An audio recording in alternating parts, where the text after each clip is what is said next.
Hello friends, નમસ્કાર. આજે આપણે ધોરણ 11 વિષય અર્થશાસ્ત્ર પ્રકરણ 3 માંગ એમાં માંગની આવક સાપેક્ષતા એનો અર્થ એટલે કે માંગની આવક સાપેક્ષતા કોને કહેવાય અને માંગની આવક સાપેક્ષતાના પ્રકારોનો અભ્યાસ કરીશું. તો સૌપ્રથમ આપણે માંગની આવક સાપેક્ષતાનો ખ્યાલ મેળવીએ. જેમ માંગની મૂલ્ય સાપેક્ષતામાં કારણ વસ્તુની કિંમત છે, તેમ માંગની આવક સાપેક્ષતામાં કારણ ગ્રાહકરૂપ વ્યક્તિની આવક છે. તો મિત્રો, આપણે આગળ માંગની મૂલ્ય સાપેક્ષતાનો અભ્યાસ કરી ગયા છે, જેમાં આપણે જોયું કે માંગની મૂલ્ય સાપેક્ષતામાં વસ્તુની કિંમતમાં વધઘટ થાય તેને પરિણામે માંગમાં ફેરફાર થાય છે. આથી કહી શકાય કે માંગની મૂલ્ય સાપેક્ષતાનું મુખ્ય કારણ વસ્તુની કિંમત છે. તેવી જ રીતે અહીં માંગની આવક સાપેક્ષતાનું મુખ્ય કારણ વ્યક્તિની આવક છે. એટલે કે વ્યક્તિની આવકમાં ફેરફાર થવાને કારણે વસ્તુની માંગમાં ફેરફાર થાય છે. તેથી કહી શકાય કે માંગની આવક સાપેક્ષતાનું મુખ્ય કારણ ગ્રાહકરૂપ વ્યક્તિની આવક છે. એટલે કે માંગની આવક સાપેક્ષતાનો ઉપયોગ વ્યક્તિની આવકમાં થતા વધારા કે ઘટાડા સાથે માંગમાં થયેલા વધારા કે ઘટાડા માપવા માટે થાય છે. તો હવે આપણે જોઈએ કે માંગની આવક સાપેક્ષતાનો ઉપયોગ શેના માટે થાય? તો વ્યક્તિની આવકમાં ફેરફાર થાય, એટલે કે વ્યક્તિની આવકમાં ક્યાં તો વધારો થાય અથવા તો ઘટાડો થાય અને તેને પરિણામે માંગમાં વધારો કે ઘટાડો થાય તેનું માપન કરવા માટે માંગની આવક સાપેક્ષતાનો ઉપયોગ કરવામાં આવે છે. આપણે આગળ જોયું કે વસ્તુની કિંમતમાં વધારા કે ઘટાડો થાય તેને પરિણામે માંગમાં વધારો કે ઘટાડો થાય તેનું માપન કરવા માટે માંગની મૂલ્ય સાપેક્ષતાનો ઉપયોગ કરવામાં આવે છે. તેવી જ રીતે અહીં વ્યક્તિની આવકમાં થતા વધારા કે ઘટાડા સાથે માંગમાં થયેલો વધારો કે ઘટાડોને માપવા માટે માંગની આવક સાપેક્ષતાનો ઉપયોગ થાય છે. હવે આપણે માંગની આવક સાપેક્ષતાનો અર્થ જોઈએ. વ્યક્તિની આવકના ટકાવારી ફેરફાર અને માંગમાં થતા ટકાવારી ફેરફારના ગુણોત્તરનું માપ તે વસ્તુની માંગની આવક સાપેક્ષતા કહેવાય છે. એટલે કે વ્યક્તિની આવકમાં જે પ્રમાણમાં ફેરફાર થાય તેને પરિણામે માંગમાં જે ફેરફાર થાય તે બે વચ્ચેના ગુણોત્તરને જે તે વસ્તુની માંગની આવક સાપેક્ષતા કહેવામાં આવે છે.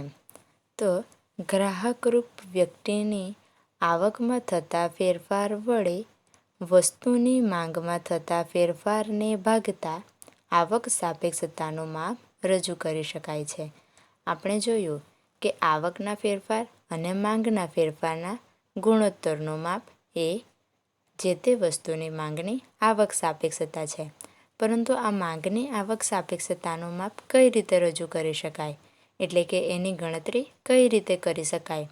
તો અહીં આપણે જોઈ શકીએ કે ગ્રાહકરૂપ વ્યક્તિની આવકમાં થતો ફેરફાર એટલે કે વ્યક્તિની આવકમાં જે પ્રમાણમાં ફેરફાર થાય તેના વડે જે તે વસ્તુની માંગમાં થતો ફેરફાર એટલે કે આવકમાં થતા ફેરફાર વડે માંગમાં થતા ફેરફારને ભાગવામાં આવે તો માંગની આવક સાપેક્ષતાનું માપ રજૂ કરી શકાય છે. તો એને આપણે હવે સૂત્રના રૂપમાં જોઈએ. માંગની આવક સાપેક્ષતાને સૂત્રના રૂપમાં નીચે મુજબ દર્શાવી શકાય છે. તો માંગની આવક સાપેક્ષતા EY એટલે કે ઇન્કમ ઇલાસ્ટિસિટી ઓફ ડિમાન્ડ, જેને EY સંજ્ઞા વડે દર્શાવવામાં આવેલ છે. તો માંગની આવક સાપેક્ષતા EY બરાબર વસ્તુની માંગમાં થતો ટકાવારી ફેરફાર છેદમાં વ્યક્તિની આવકમાં થતો ટકાવારી ફેરફાર, એટલે કે વસ્તુની માંગમાં જે પ્રમાણમાં ફેરફાર થાય તેને વ્યક્તિની આવકમાં થતા ફેરફાર વડે ભાગવાથી માંગની આવક સાપેક્ષતા મળે છે. હવે આપણે માંગની આવક સાપેક્ષતાનો અર્થ અને સૂત્ર એટલે કે માંગની આવક સાપેક્ષતા કઈ રીતે ગણી શકાય એનો અભ્યાસ કર્યો. હવે આપણે માંગની આવક સાપેક્ષતાના પ્રકારોનો અભ્યાસ કરીશું. તો માંગની આવક સાપેક્ષતાના મુખ્ય 3 પ્રકારો છે. તેમાંથી પ્રથમ છે હકારાત્મક એટલે કે ધન આવક સાપેક્ષ માંગ, જેમાં ધન આવક સાપેક્ષ માંગના પાછા 3 પેટા પ્રકારો છે. એમાં પહેલું છે એકમ આવક સાપેક્ષ માંગ એટલે EY બરાબર 1. બીજું છે એકમથી વધુ આવક સાપેક્ષ માંગ એટલે કે EY ગ્રેટર ધેન 1 અને એકમથી ઓછી આવક સાપેક્ષ માંગ એટલે કે EY લેસ ધેન 1. તો અહીં 3 પ્રકારો આપણે સરળતાથી યાદ રાખી શકીએ કે એક એકમ આવક સાપેક્ષ માંગ, બીજું એકમથી વધુ અને ત્રીજું એકમથી ઓછી આવક સાપેક્ષ માંગ. ત્યારબાદ માંગની આવક સાપેક્ષતાનો મુખ્ય બીજો પ્રકાર છે નકારાત્મક એટલે કે ઋણ આવક સાપેક્ષ માંગ અને ત્રીજો મુખ્ય પ્રકાર છે શૂન્ય આવક સાપેક્ષ માંગ. તો મિત્રો, હવે આ દરેક પ્રકારોની આપણે વારાફરતી સમજૂતી મેળવીશું. તો સૌપ્રથમ આપણે જોઈએ કે હકારાત્મક એટલે કે ધન આવક સાપેક્ષ માંગ કોને કહેવાય. ગ્રાહકરૂપ વ્યક્તિની આવકમાં વધારો થતાં વસ્તુની માંગમાં વધારો થાય અથવા ગ્રાહકરૂપ વ્યક્તિની આવકમાં ઘટાડો થતાં વસ્તુની માંગમાં ઘટાડો થાય તો તેવી વસ્તુની માંગ હકારાત્મક એટલે કે ધન આવક સાપેક્ષ માંગ છે એમ કહી શકાય. તો મિત્રો, આપણે અહીં સ્પષ્ટ રીતે સમજી શકીએ કે જો આવકમાં વધારો થાય તો સ્વાભાવિક છે કે ગ્રાહક જે પહેલાં વસ્તુની ખરીદી કરતો હતો તેના કરતાં વધારે પ્રમાણમાં વસ્તુની ખરીદી કરશે એટલે કે માંગમાં વધારો થાય. અને જો આવકમાં ઘટાડો થાય તો ગ્રાહક કરકસર કરશે અને તેને પરિણામે માંગમાં પણ ઘટાડો થશે. તો આવકમાં વધારો થાય અને તેને પરિણામે માંગમાં વધારો થાય અથવા તો આવકમાં ઘટાડો થવાને પરિણામે માંગમાં ઘટાડો થાય તો તેવી વસ્તુની માંગને હકારાત્મક એટલે કે ધન આવક સાપેક્ષ માંગ કહેવામાં આવે છે. હવે આપણે આ હકારાત્મક એટલે કે ધન આવક સાપેક્ષ માંગના 3 ભાગો છે તેનો અભ્યાસ કરીશું, જેને આપણે અહીં ચાર્ટના સ્વરૂપમાં દર્શાવીએ છીએ. તો પહેલું છે કે એકમ આવક સાપેક્ષ માંગ, જેને EY ઇઝ ઇક્વલ ટુ 1 એટલે કે એકમ આવક સાપેક્ષ માંગ એટલે કે માંગની આવક સાપેક્ષતા 1 છે. બીજું છે કે એકમથી વધુ આવક સાપેક્ષ માંગ EY ગ્રેટર ધેન 1 એટલે કે માંગની આવક સાપેક્ષતા 1થી વધુ છે. અહીં આપણે જોયું કે એકમથી વધુ આવક સાપેક્ષ માંગ, તો અહીં માંગની આવક સાપેક્ષતા એકમથી વધુ છે, જેને EY ગ્રેટર ધેન 1 સંજ્ઞા વડે દર્શાવવામાં આવેલ છે. ત્યારબાદ એકમથી ઓછી આવક સાપેક્ષ માંગ, જેને EY લેસ ધેન 1 સંજ્ઞા વડે દર્શાવવામાં આવેલ છે, જે દર્શાવે છે કે માંગની આવક સાપેક્ષતા 1થી ઓછી છે એટલે કે એકમથી ઓછી આવક સાપેક્ષ માંગ જે 1થી ઓછી છે. તો હવે આ ત્રણેય પેટા પ્રકારોને આપણે વારાફરતી સમજીએ. તો એમાં પહેલું છે કે એકમ આવક સાપેક્ષ માંગ EY ઇઝ ઇક્વલ ટુ 1. તો સૌપ્રથમ આપણે એકમ આવક સાપેક્ષ માંગ કોને કહેવાય એનો અભ્યાસ કરીએ.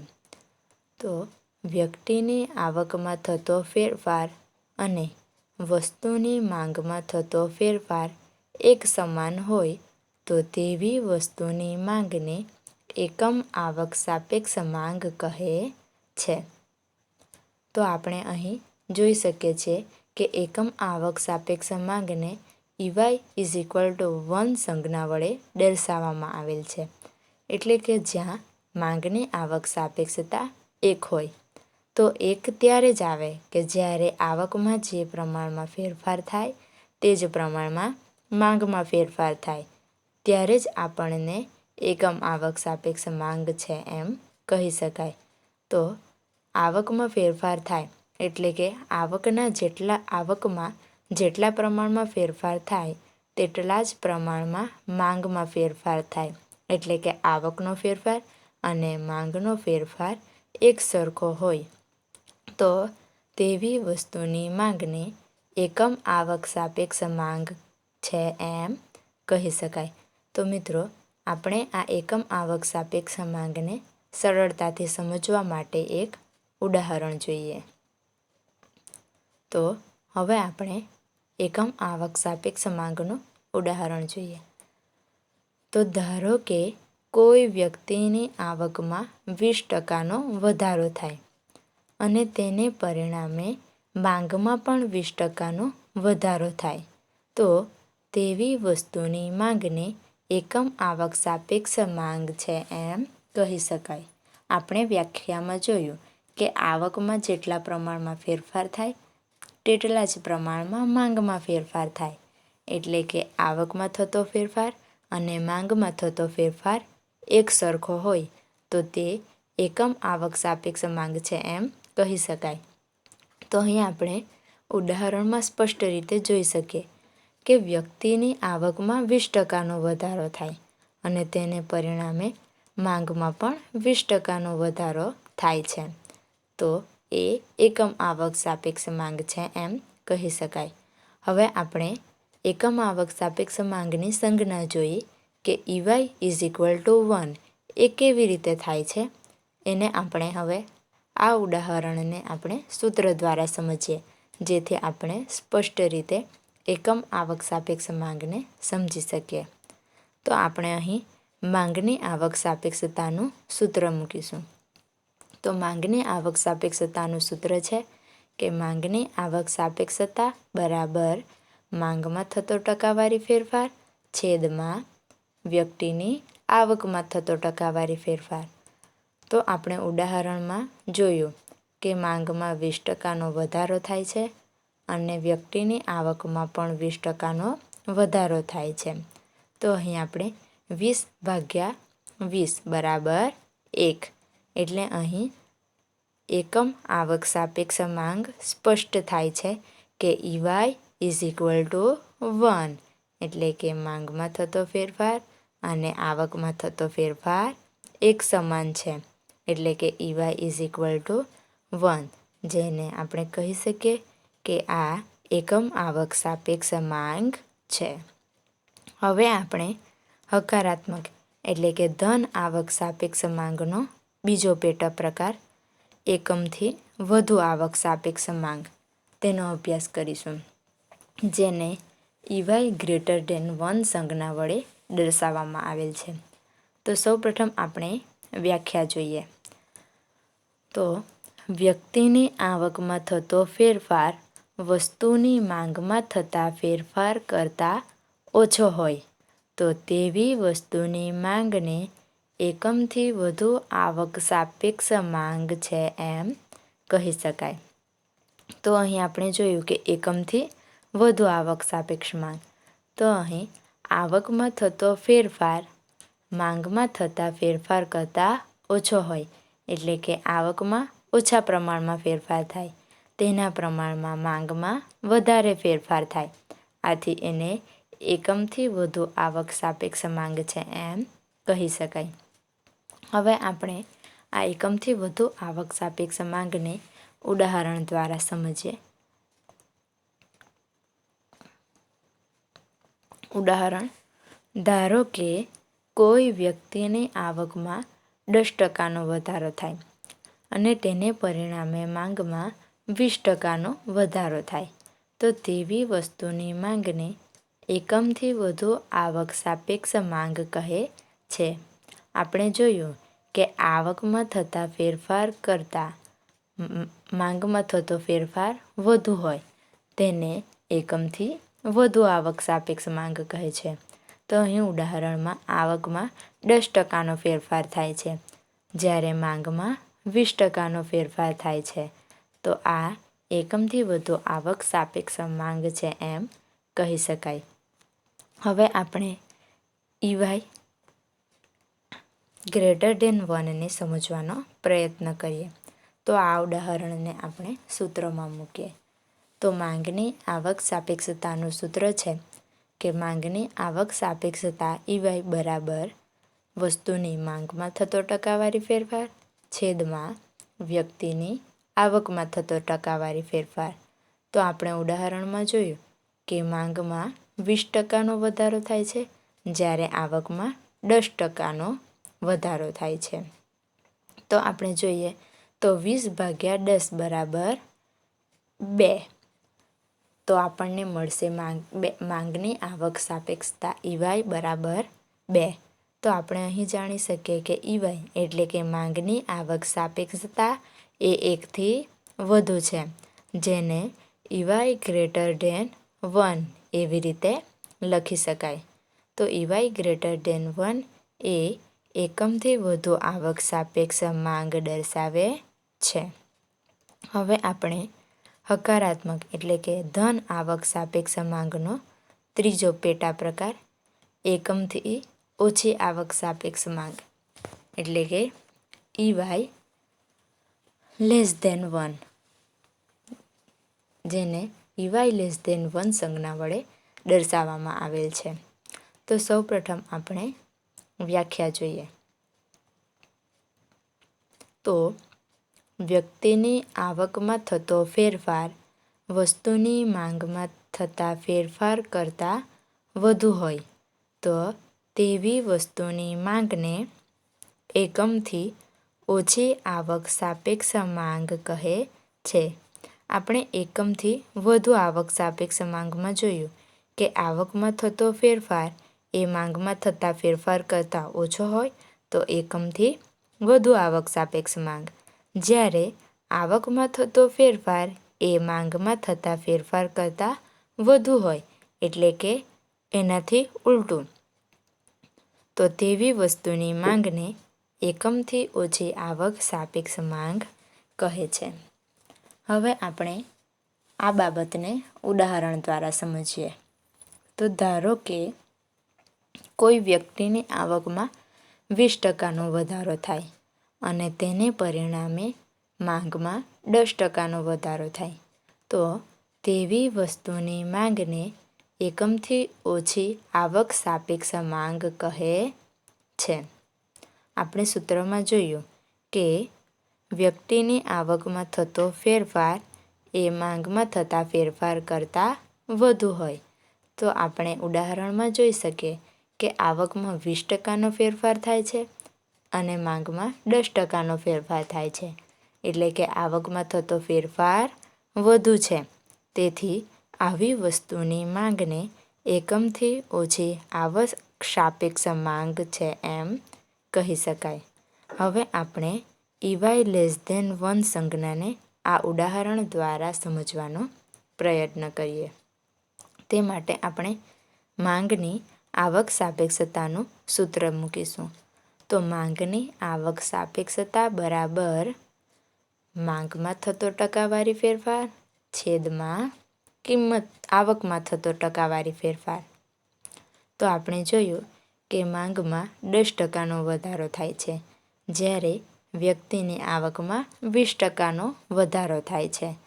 તો 10/20 એટલે કે EY ઇઝ ઇક્વલ ટુ 0.5 એટલે કે માંગની આવક સાપેક્ષતા અહીં 1 કરતાં ઓછી છે જેને EY લેસ ધેન 1 સંજ્ઞા વડે દર્શાવી શકાય. તો અહીં આપણે જોઈ શકીએ કે EY લેસ ધેન 1 એ એકમથી ઓછી આવક સાપેક્ષ માંગ દર્શાવે છે. તો મિત્રો, આપણે હકારાત્મક એટલે કે ધન આવક સાપેક્ષ માંગના 3 પેટા પ્રકારોનો અભ્યાસ કર્યો. હવે આપણે માંગની આવક સાપેક્ષતાનો મુખ્ય પ્રકારોમાંનો બીજો પ્રકાર નકારાત્મક એટલે કે ઋણ આવક સાપેક્ષ માંગનો અભ્યાસ કરીશું. સૌપ્રથમ આપણે વ્યાખ્યા જોઈએ. વ્યાખ્યા છે કે ગ્રાહકરૂપ વ્યક્તિની આવકમાં વધારો થતાં માંગ ઘટે અથવા વ્યક્તિની આવકમાં ઘટાડો થતાં વસ્તુની માંગ વધે તો તેવી વસ્તુની માંગને નકારાત્મક એટલે કે ઋણ આવક સાપેક્ષ માંગ કહે છે. આપણે હકારાત્મક આવક સાપેક્ષ માંગમાં જોયું કે આવકમાં વધારો થાય તો માંગમાં પણ વધારો થાય અને આવકમાં ઘટાડો થાય તો માંગમાં પણ ઘટાડો થાય તો તેને હકારાત્મક આવક સાપેક્ષ માંગ એટલે કે ધન આવક સાપેક્ષ માંગ કહેવાય. જ્યારે નકારાત્મક એટલે કે આવકમાં વધારો થાય તો માંગમાં ઘટાડો થાય અથવા જો આવકમાં ઘટાડો થાય તો માંગમાં વધારો થાય તો તેવી વસ્તુની માંગને નકારાત્મક એટલે કે ઋણ આવક સાપેક્ષ માંગ કહે છે. સામાન્ય રીતે વસ્તુઓ હલકા પ્રકારની કે નિમ્ન ગુણવત્તાવાળી હોય તો આવક અસર નકારાત્મક હોય છે. આ ખ્યાલ પ્રોફેસર સર રોબર્ટ ગિફન નામના વ્યક્તિએ રજૂ કર્યો હોવાથી એટલે કે હલકા પ્રકારની વસ્તુઓ નકારાત્મક હોય છે એવો ખ્યાલ પ્રોફેસર સર રોબર્ટ ગિફન નામના વ્યક્તિએ રજૂ કર્યો છે. આથી આવી વસ્તુઓને એટલે કે હલકા પ્રકારની નિમ્ન ગુણવત્તાવાળી વસ્તુઓને ગિફન વસ્તુઓ પણ કહે છે. દાખલા તરીકે બાજરી, બરછટ કાપડ એટલે કે નિમ્ન કક્ષાનું કાપડ, પામોલીન તેલ એટલે કે એકદમ સસ્તું તેલ, ત્યારબાદ વનસ્પતિ ઘી વગેરે નકારાત્મક એટલે કે ઋણ આવક સાપેક્ષ માંગ દર્શાવે છે. જેને આપણે કહી શકીએ કે હવે વનસ્પતિ ઘી તો વ્યક્તિની આવક વધે તો આવી વસ્તુની માંગ ઘટે છે. આપણે સ્વાભાવિક છે કે જો આવક વધે તો સામાન્ય રીતે વ્યક્તિ સારી ગુણવત્તાવાળી વસ્તુ ખરીદે. આથી આવી વસ્તુની માંગ ઘટે છે એટલે કે હલકા પ્રકારની વસ્તુઓ નકારાત્મક આવક સાપેક્ષ માંગ દર્શાવે છે એમ કહી શકાય.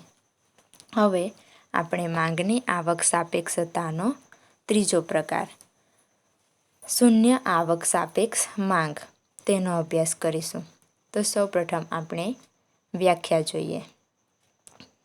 ગ્રાહકરૂપ વ્યક્તિની આવકમાં ફેરફાર થાય પરંતુ વસ્તુની માંગમાં ફેરફાર ન થાય તો તેવી વસ્તુની માંગને શૂન્ય આવક સાપેક્ષ માંગ કહે છે. આપણે જોયું કે હકારાત્મક એટલે કે આવકમાં વધારો થાય તો માંગમાં વધારો થાય અથવા આવકમાં ઘટાડો થાય તો માંગમાં ઘટાડો થાય. જ્યારે નકારાત્મક એટલે કે વિરુદ્ધ દિશામાં તો આવકમાં વધારો થાય તો માંગમાં ઘટાડો થાય અને આવકમાં ઘટાડો થાય તો માંગમાં વધારો થાય. હવે અહીં એકદમ જ ઉલટું કે આવકમાં ફેરફાર થાય એટલે કે આવકમાં વધારો કે ઘટાડો થાય પરંતુ માંગમાં કોઈ પણ પ્રકારનો ફેરફાર ન થાય તો તેવી વસ્તુની માંગને શૂન્ય આવક સાપેક્ષ માંગ કહે છે.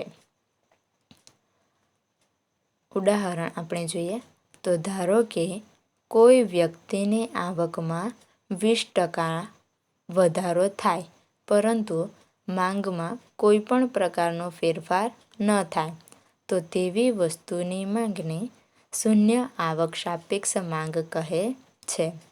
હવે આ શૂન્ય આવક સાપેક્ષ માંગને આપણે આ ઉદાહરણને જ સૂત્રની મદદથી સમજીએ તો માંગની આવક સાપેક્ષતા બરાબર માંગમાં થતો ટકાવારી ફેરફાર છેદમાં વ્યક્તિની આવકમાં થતો ટકાવારી ફેરફાર. તો આપણે જોયું કે માંગમાં કોઈ પણ પ્રકારનો ફેરફાર થતો નથી, એટલે 0% ફેરફાર. જ્યારે આવકમાં 20%નો વધારો થાય છે, એટલે કે 0/20. તો 0/20 એટલે આપણને મળશે 0, એટલે EY = 0. અહીં આપણે જોઈ શકીએ છીએ કે અહીં માંગની આવક સાપેક્ષતા આપણને 0 મળે છે, જેને શૂન્ય આવક સાપેક્ષ માંગ કહેવાય છે. સામાન્ય રીતે ખૂબ જ સસ્તી વસ્તુઓની માંગ શૂન્ય આવક સાપેક્ષ માંગ હોય છે. દાખલા તરીકે મીઠું, પોસ્ટકાર્ડ, ટાંકણી, દીવાસળી, સ્ટેપલર પિન વગેરે. તો આપણે જાણીએ કે આવકમાં વધારો થાય કે ઘટાડો થાય, પરંતુ આવી એકદમ સસ્તી વસ્તુઓ, તેમાં કોઈ પણ પ્રકારનો ફેરફાર થતો નથી, એટલે કે ગ્રાહકની આવક આવી વસ્તુઓ પર ફેરફાર પાડી શકતી નથી. તો મિત્રો, આજે આપણે માંગની આવક સાપેક્ષતા, એમાં માંગની આવક સાપેક્ષતાનો અર્થ, ત્યારબાદ પ્રકારોમાં 3 મુખ્ય પ્રકાર અને હકારાત્મક ધન આવક સાપેક્ષ માંગના પેટા પ્રકારો. તો એમાં હકારાત્મક ધન આવક સાપેક્ષ માંગ, એના 3 પેટા પ્રકારો: એકમ આવક સાપેક્ષ માંગ, જેમાં એકમ આવક સાપેક્ષ માંગ એટલે કે આવકમાં થતો ફેરફાર અને માંગમાં થતો ફેરફાર સમાન હોય, EY = 1. બીજું, એકમથી વધુ આવક સાપેક્ષ માંગ, એટલે કે આવકમાં થતો ફેરફાર માંગમાં થતા ફેરફાર કરતાં ઓછો હોય, એટલે કે EY > 1.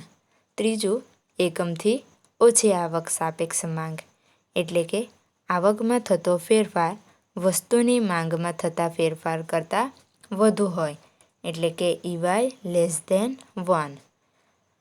ત્યારબાદ નકારાત્મક એટલે કે ઋણ આવક સાપેક્ષ માંગ, એટલે કે આવકમાં વધારો થાય તો માંગ ઘટે અથવા આવકમાં ઘટાડો થાય તો માંગ વધે, તો તેવી વસ્તુની માંગ એ નકારાત્મક આવક સાપેક્ષ માંગ છે એમ કહી શકાય. જેમાં આપણે ઉદાહરણમાં જોયું કે એકદમ નિમ્ન ગુણવત્તાવાળી એટલે કે હલકા પ્રકારની વસ્તુઓ, જેમાં બાજરી, બરછટ કાપડ, વનસ્પતિ ઘી, પામોલીન તેલ એ આવી વસ્તુઓની માંગ નકારાત્મક આવક સાપેક્ષ માંગ છે એમ કહી શકાય.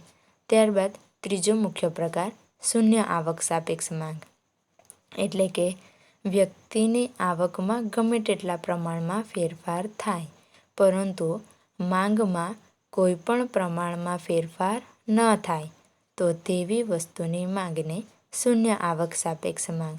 તો એમાં આપણે ઉદાહરણમાં જોયું કે એકદમ સસ્તી વસ્તુઓ, દાખલા તરીકે મીઠું, સ્ટેપલર પિન, પોસ્ટકાર્ડ, પિન વગેરે એ એકદમ સસ્તી વસ્તુઓ છે.